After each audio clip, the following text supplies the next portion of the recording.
All right, ladies and gentlemen, what is up? So in this video, we're going to be talking about self-care. The reason why I'm standing in front of this mirror right now is I've got a little bit of a whiteboard and I want to talk about why taking care of your body matters.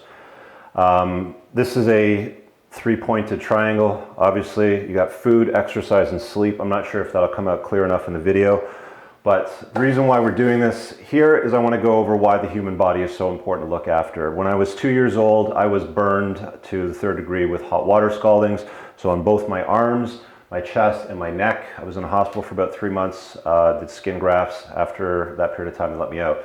It played a huge role in growing up for me. I had a stutter, didn't have a ton of friends. I was very insecure about myself, very skinny kid.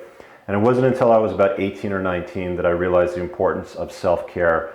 And for me at that time, it meant taking care of my body and as far as nutrition goes as well, what I put in my body. So let's get into it. There's three main components to this. And the reason why I want to go over this is because life is not linear. It does not go up like this when you have success at a business and life in general. There's always these hiccups along the way, and that's how you get up there. And every time you get knocked down, boom, it's self-care or what you invested in yourself. Basically the deposits that you put into yourself and your self-care regime that you can take out then. So everybody will go through incidents. For me, it was things like having my appendix removed, 6-week recovery time turned into about a week, pinched nerves in my back, fix those things with inversion tables. There's been many different things that physically happened to me. There's been many different things that emotionally happened to me. There was a period of about 5 or 6 months where I put no reference or no effort whatsoever into self-care in my early 30s, and my body almost completely degraded and shut down. So I'm talking about this today because it's extremely important, taking care of your body and why you should take care of your body. So I'm going to go over this very briefly. If you guys like this video, then you can let me know in the comments or ask specific questions, and I can do more specific ones, but I was encouraged by a few people to put this out there, maybe to get the ball rolling and see what you think. So we've got sleep, exercise, and food. Fairly straightforward. We'll start with food. I don't know why this is difficult for some people, but it should be fairly straightforward. Cut out sugars, cut out excess salts, cut out processed foods. It's really as simple as that. If you put the shit into your body that people ate 2, 3, 4,000 years ago and not the processed stuff that you get in the freezer section that you microwave, food would really take care of itself. There's a reason why we've got an obesity epidemic in North America. It's because we're eating shit. We're eating highly processed, hormone-injected crap. And while you think that you might be eating, a quality steak or some quality chicken, if you do some research on the origin of most of the stuff, you'll find that you really need to eat things like grass-fed, free-range beef and, grain-fed chickens, not the corn-fed type of chickens or corn-fed type of beef. And I'm not advocating eating meat every single day. I probably have a steak once every week and a half. I eat fish regularly, I eat chicken regularly. But a lot of my protein always comes from animal sources. Guys, there's a reason why we have these canine teeth. Don't listen to the vegetarians or the vegans, they're freaking nuts. We've evolved to consume animal protein. You need to eat animal protein from natural sources. Don't get the processed stuff out of your freezer and nuke it in the microwave. I don't even own a microwave. Get rid of it if you have one. If you actually knew how microwaves heated up food, you'd probably throw it out right now. It basically pisses off the molecules so they rub really quickly together. Anything that's around water, and that's what creates the heat, is the friction. So if you want to consume food that's been pissed off and aggravated by rubbing together very quickly, that's your choice. But it all boils down to self-care. Does your body really matter to you? Does it really matter to you that you're putting this stuff in your body? I mean, I know that a lot of you guys love cars. You wouldn't go and put shitty gasoline in your car. If it needs 94 octane, you put in 94 octane. So why would you put crap in your body? It's as simple as that. I can get into more detail here, but you want to eat quality food. You can also use supplementation, of course, like whey protein and casein proteins at bedtime, and creatines and glutamines, and there's all reasons behind all of those things. I'm not going to get into details in this video. If you want to know more, throw a comment below.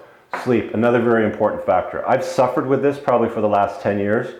I've hired a couple of experts to help me get through it, and I have gotten better. I haven't completely fixed my bad sleep patterns, but probably before I was 30, I would wake up to an alarm every day. An alarm would have to wake me up.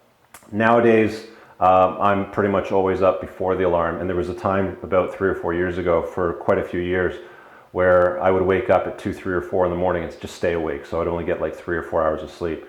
So you want to give your body as much sleep as possible. Your brain and your muscles do not regenerate and grow and do what they need to do unless you're sleeping. This is where all the recovery happens. This is where all the recovery in your mind and your body happens. Don't listen to people that tell you that you only need a few hours of sleep. It's total bullshit. Give your body as much sleep as it needs. So if it keeps sleeping, you should just let it sleep. What that means is if you need 8 hours, then go to bed earlier. Don't go to bed at 1 o'clock. And again, I can get into more details. All this stuff ties into really how you set up your bedroom, how you stay away from electronics and blue light, if you can create a completely black sleeping space so it's dark at night. All that stuff matters. So food, sleep. Next thing is exercise, which is really as simple as picking up heavy things and putting them down. You know, it doesn't matter whether you do CrossFit, yoga, running, whatever. The most productive thing that you can do with your time from a cardiovascular perspective, meaning for your heart and for your skeletal muscle, is picking up heavy shit and putting it down. It is undisputed. People will try to argue it and say, well, go run a marathon. That's great. I've seen people drop dead after marathons. I'm sure you have too. And they also don't have the best physiques either. They've always got these skinny, very lean skeletal type muscles that aren't dense and are very weak. So I always encourage people to weight train. And it's as simple as squats, deadlifts, bench pressing, shoulder presses, anything that's a heavy movement that involves a lot of your body. I see a lot of 20-year-olds at the gym that go in there at 4 o'clock in the afternoon and all they do is bench pressing and curls, and that's it. And that's fine. I did that too when I was in my 20s, but you've got more muscles in your body than just what you have in your chest and your arms. So it's extremely important to pay attention to your entire body and all the skeletal muscle that you have, and provide it with sufficient resistance training, sufficient nutrition, and sufficient sleep. I'm going to leave it at that because I don't want to ramble on too much here, guys. You know, I can get into really a lot of different stuff. You know, the types of things that I tend to eat, the things that I stay away from and why, the type of supplementation that I use, the things that I've done to improve my sleep patterns because I have had really bad sleep, and the sorts of exercises that I've used in my routine. If you've got questions about self-care as it relates to your body, again, I do a ton of videos. There's over 130 of them now on the channel on really just being a better version of yourself through entrepreneurial tips and life tips. On this one, I want to talk more about self-care, about the human body, because I think that matters tremendously and I've stayed away from it. So throw a comment below in the video. Let me know if it's something you want to see more of and specifically what you'd love to see more of. Thanks for checking out the video guys. Thanks for checking out the video today, guys. We'll talk to you guys later. Peace.